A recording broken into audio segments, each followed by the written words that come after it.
This presentation explores how disinformation and distorted narratives have fueled much of the so-called anti-woke movement in Canada.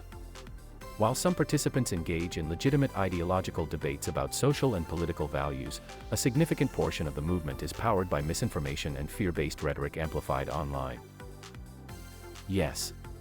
Much of the anti-woke movement gaining traction in Canada is sustained by false or exaggerated claims about social issues, free speech, immigration, and environmental policy. These narratives thrive on distortion and emotional manipulation rather than verifiable facts. While ideological opposition to progressive policies can be legitimate, the spread of misinformation has given this movement an outsized and often misleading presence in public discourse. One claim is that schools are secretly transitioning children without parental consent. No evidence supports this. Canadian schools follow transparent policies to support LGBTQ+ students. Another distortion is that critical race theory is being taught in K-12 classrooms, when in fact CRT is a postgraduate legal framework, not a public school curriculum. Finally, opponents often allege that gender-neutral bathrooms or pronoun policies cause harm or danger, but no credible data supports this belief. These claims are exaggerated and weaponized to create fear and division. Another central theme of anti-woke rhetoric is the claim that cancel culture is silencing conservatives.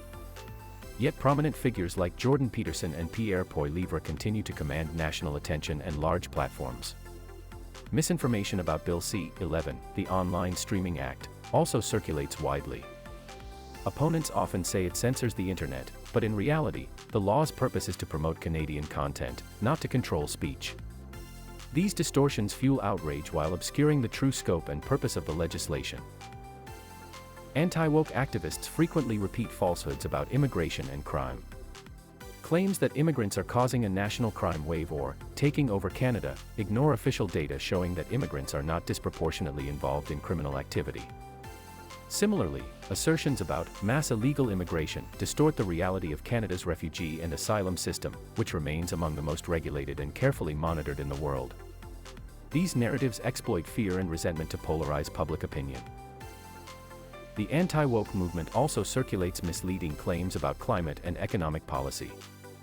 One popular distortion is that the federal carbon tax is making Canadians poor while Prime Minister Justin Trudeau personally profits, a claim for which there is zero evidence. The policy includes rebates that return money to most families. Another conspiracy suggests the government plans to ban beef and force Canadians to eat bugs. In reality, discussions about alternative proteins relate to research and food security innovation, not government mandates. These misrepresentations deliberately inflame opposition to climate action. There are three primary reasons disinformation about woke issues spreads so effectively. First, social media amplification. False claims travel faster online than fact checks can catch up. Second, political opportunism. Certain politicians deliberately stoke outrage for partisan gain, knowing it mobilizes voters. And third, echo chambers. Online communities often rely on insular sources that confirm their biases instead of exposing them to balanced or evidence-based views. Together, these factors create fertile ground for fear-based narratives to thrive. Some anti-woke concerns reflect real ideological debates about the limits of progressive policies and personal freedoms.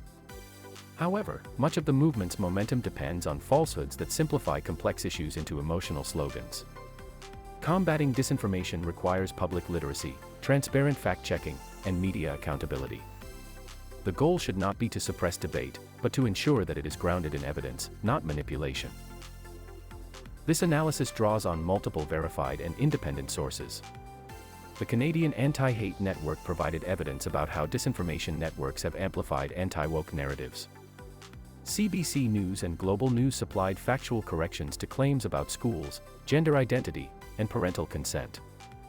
The Canadian Press clarified misconceptions surrounding Bill C-11 and online speech. Public Safety Canada offered data on misinformation and extremism in digital spaces.